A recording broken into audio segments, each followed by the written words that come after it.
time you walk into the room, got me feeling crazy, shot my heart boom boom.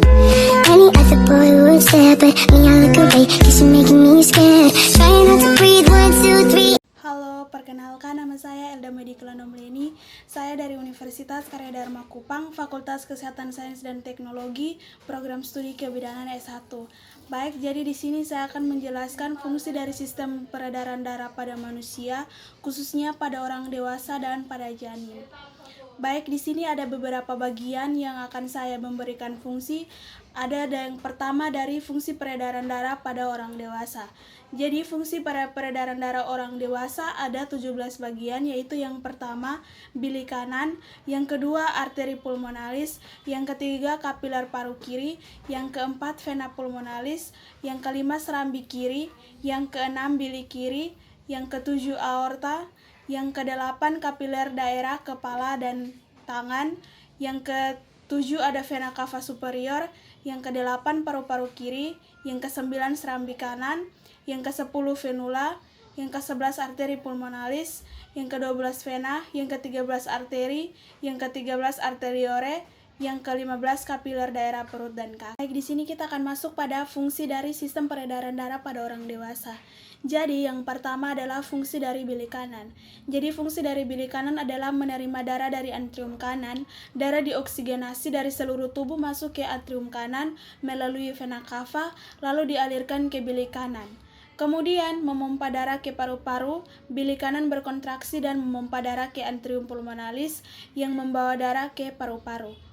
Kemudian yang berikut adalah fungsi dari arteri pulmonalis.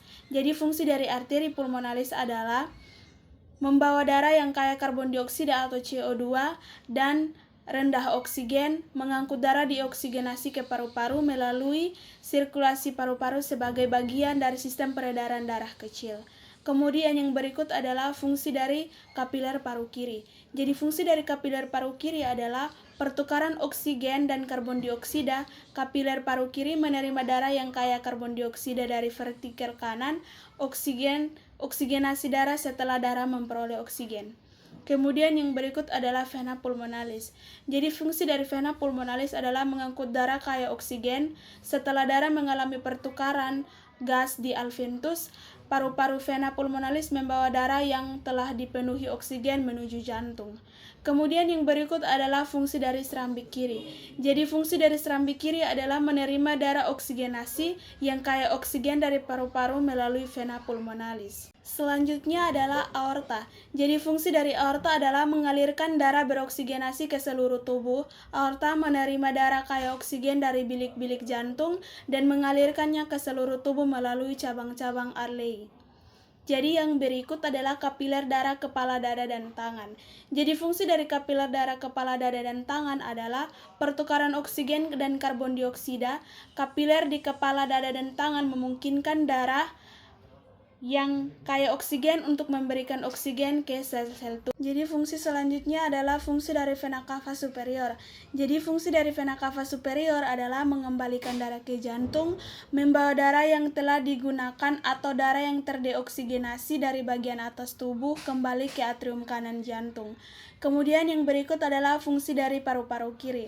Jadi fungsi dari paru-paru kiri adalah pertukaran oksigen dan karbon dioksida yang mengandung karbon dioksida atau CO2 dari seluruh tubuh oleh jantung ke paru-paru melalui arteri pulmonalis. Yang selanjutnya adalah paru-paru kiri. Jadi fungsi dari paru-paru kiri adalah menerima darah yang telah mengandung oksigen. Setelah darah melewati velus di paru-paru, darah yang kaya oksigen dialirkan ke atrium. Mengalirkan darah ke ventrikel kiri dari atrium kiri, darah dipompa ke ventrikel kiri melalui kutub mitral. Jadi yang berikut adalah serambi kanan.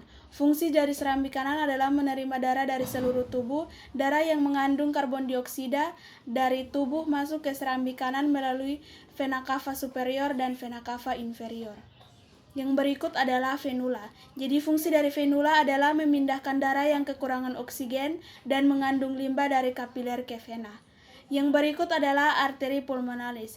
Jadi fungsi dari arteri pulmonalis adalah membawa darah dari jantung ke paru-paru untuk mengambil oksigen dan membuang karbon dioksida. Kemudian yang berikut adalah fungsi dari vena. Jadi fungsi dari vena adalah membawa darah yang miskin oksigen kembali ke jantung. Vena juga berperan memindahkan darah dari organ-organ tubuh ke hati.